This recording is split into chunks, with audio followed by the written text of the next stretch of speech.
The themes of this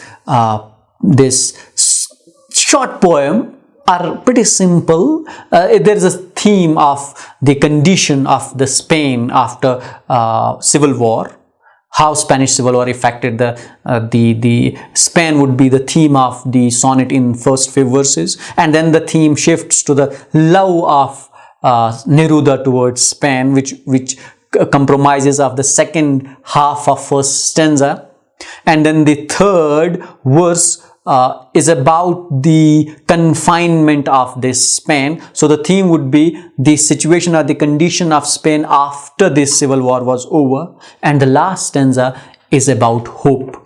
Hope that Neruda sees amongst the people of Spain, amongst the proletarians of the Spain. These are some of the themes that you can look at in the poem The Way Spain Was.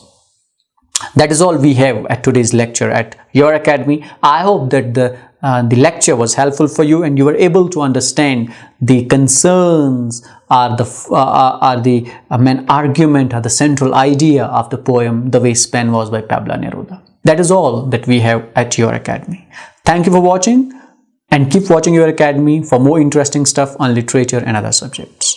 And don't forget to comment, share, like and subscribe UrAkedmi.